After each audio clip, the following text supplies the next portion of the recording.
নির্বাচনী ইস্যুতে প্রধান উপদেষ্টার ঘোষণার পর প্রেস সচিবের বক্তব্য স্ববিরোধী বলে মন্তব্য করেছেন বিএনপির স্থায়ী কমিটির সদস্য ডক্টর এজেড-এম জাহিদ হোসেন। বুধবার জাতীয় প্রেস ক্লাবে এক প্রতিবাদ সভায় এ মন্তব্য করেন তিনি। একই ইস্যুতে বিএনপি নেতা সালাউদ্দিন আহমেদ বলেন, সরকারের কাছে নির্বাচনের দিনক্ষণ জানতে চায় বিএনপি।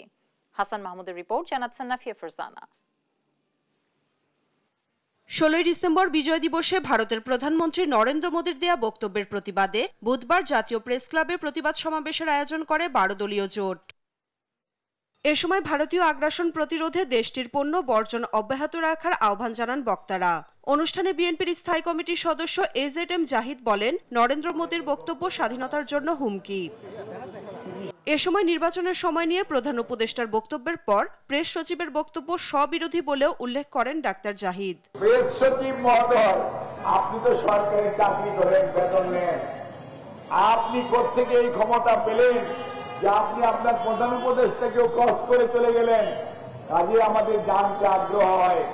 এদিকে রাজধানীর মহাখালীতে এক অনুষ্ঠানে বিএনপির আরেক স্থায়ী কমিটির সদস্য সালাউদ্দিন আহমেদ বলেন, নির্বাচনী রোডম্যাপ নিয়ে বিএনপি কোনো ধারণা নয়, সুনির্দিষ্টভাবে জানতে চায় নির্বাচনের তারিখ। কিছু প্রয়োজনীয় সংস্কার, আইনি সংস্কার, কিছু প্রাতিষ্ঠানিক সংস্কার এবং কিছু মাঠের সংস্কার প্রয়োজন আছে। সেগুলোর জন্য যে সময়টা প্রয়োজন সেটা আমরা বিশ্লেষণ করে দেখেছি যে কোনোভাবেই 4 থেকে 6 মাসের বেশি লাগার কথা নয়। সুতরাং গণতান্ত্রিক যাত্রা পথে যাতে আমরা কোন রকমের কৌশল প্রয়োগ না করি, সেই আহ্বান জানাবো অন্তর্বর্তী সরকারের কাছে। এদিন রাজধানীর কাকরাইলে স্বল্প মূল্যে দেশীয় পণ্যের বিক্রয় কার্যক্রম উদ্বোধন অনুষ্ঠানে ভারতীয় পণ্য বয়কটের ডাক দেন বিএনপির যুগ্ম মহাসচিব রুহুল কবির রিজভী।